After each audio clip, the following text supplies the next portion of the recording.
Tapi saya ingin memberikan perspektif dari hak untuk memilih dan dipilih. Nah, itu kan berdasarkan undang-undang kita umur 17 tahun, anak muda bangsa Indonesia yang umur 17 tahun yang sudah punya KTP ya bisa mempunyai hak untuk memilih maupun dipilih dalam konteks demokrasi. Gibran adalah hanya seorang anak ingusan ya, atau anak kemarin sore atau anak bawang dan sebagainya misalnya. Nah, pertanyaannya, apakah nanti MK akan mengakomodir gugatan batas usia Capres-Cawapres sehingga Gibran misalnya bisa mendapatkan setidaknya satu tiket secara legal, secara konstitusi, secara undang-undang untuk bisa menjadi cawapres.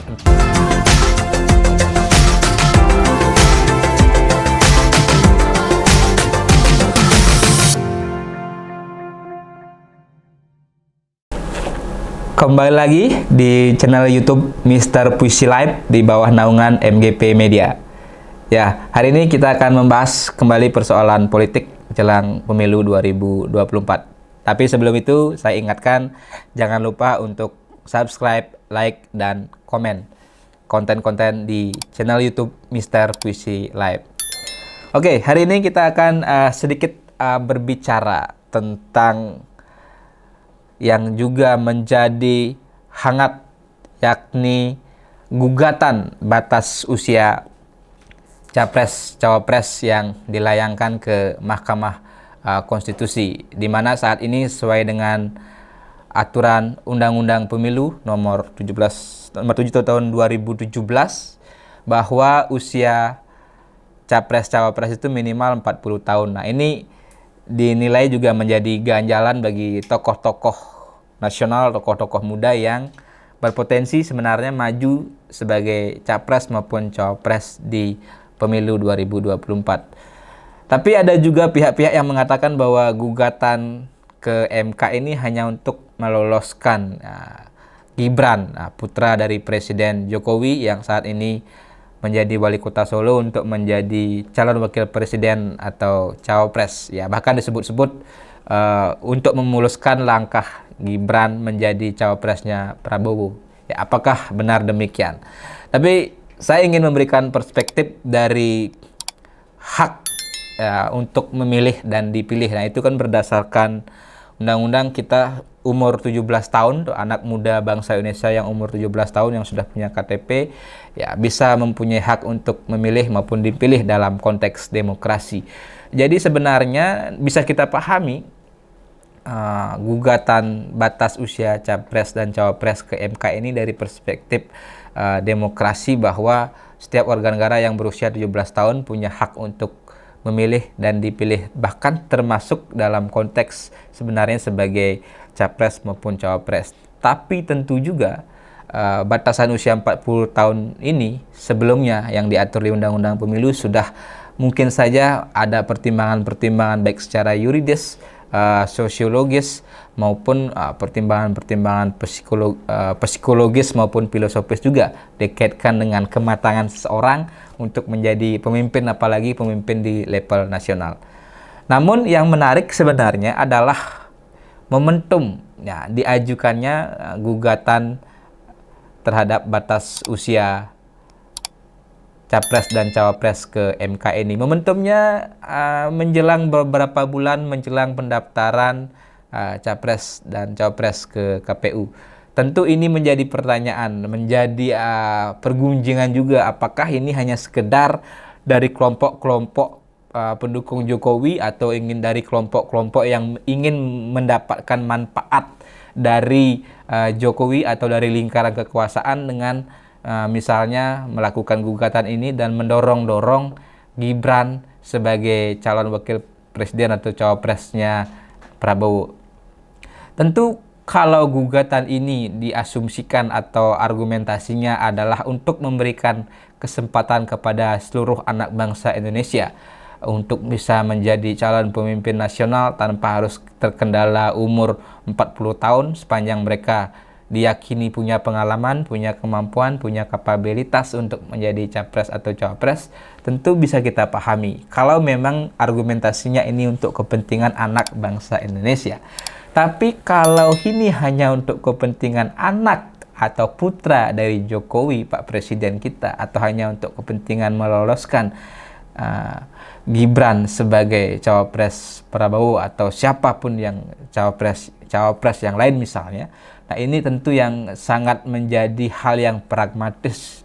Nah, demokrasi kita hanya disetir oleh kepentingan-kepentingan sesaat, oleh kepentingan feodal misalnya, oleh kepentingan-kepentingan oligarki yang ingin melanggengkan kekuasaan atau membangun misalnya dinasti politik. Tentu kita bisa berargumen bahwa mungkin kita bisa memperdebatkan kapabilitas pengalaman seorang Gibran yang baru hanya menjadi wali kota, apakah layak ke level nasional. Tentu itu perdebatan yang juga bisa kita kaji secara akademis. Tapi tadi bicara adalah tujuannya dan kepentingannya untuk apa? Apakah benar untuk anak bangsa Indonesia atau hanya untuk satu orang anak penguasa? Tapi dari perspektif yang lain juga, tentu saya selaku anak muda, selaku generasi milenial, termasuk Anda teman-teman mungkin yang menonton ini yang generasi milenial, generasi Z, tentu punya harapan bahwa lahir pemimpin muda, lahir pemimpin dari kalangan kita, dari generasi-generasi milenial. Yang salah satunya itu ada representasi pada diri Gibran. Dan tentu juga ada pihak-pihak mungkin yang juga memberikan pandangan sinis atau tidak yakin dengan kemampuan Gibran. Sebagaimana juga sindiran dari politisi senior sepuh PDIP Pandana Baban yang mengatakan Gibran adalah hanya seorang anak ingusan, ya, atau anak kemarin sore, atau anak bawang dan sebagainya misalnya.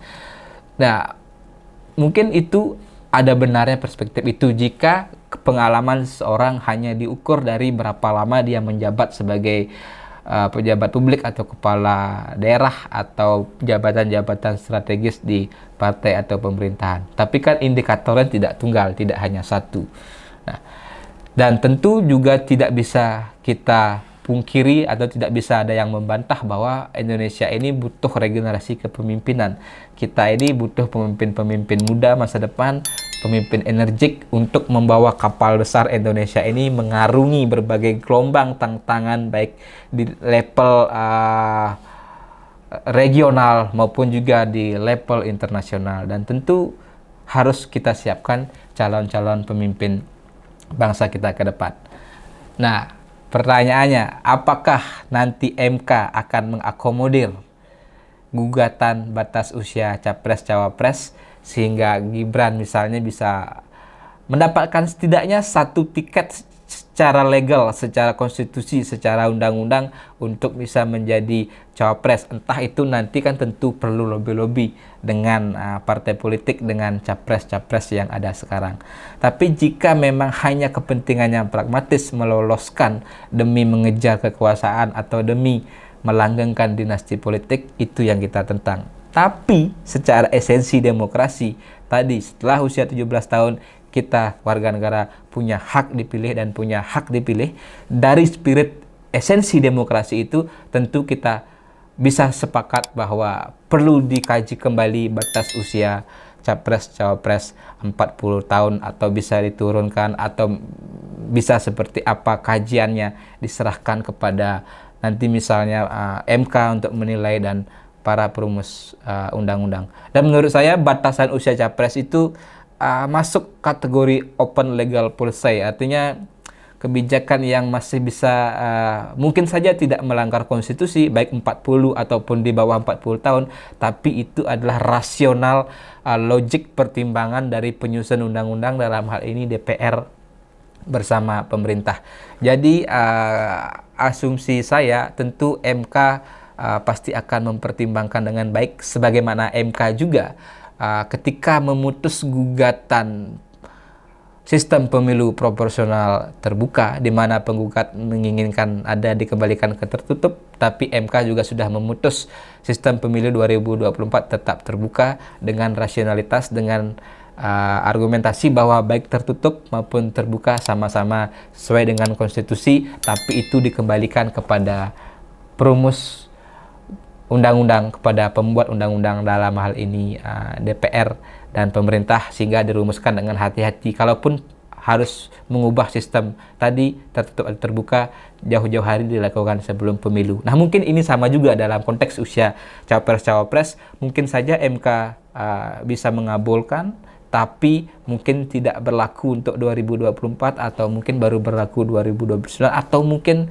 bisa 2024. Nah, ini MK yang punya rasionalitasnya. Nanti kami juga akan bahas hal itu lebih dalam bersama mungkin salah satu mantan hakim MK untuk membahas lebih lanjut.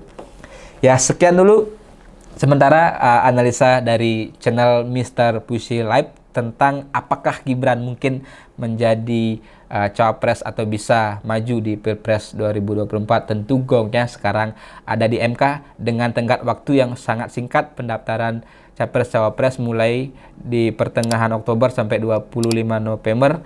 Nah, ini tentu menjadi hari-hari yang krusial, momen-momen yang krusial untuk kita nantikan bagaimana arah kelanjutan ke depannya. Dan ini akhir dari pertemuan kita, tapi sebelumnya saya ingatkan juga untuk jangan lupa subscribe channel YouTube Mr. Puisi Live dan jangan lupa juga komen dan like. Terima kasih.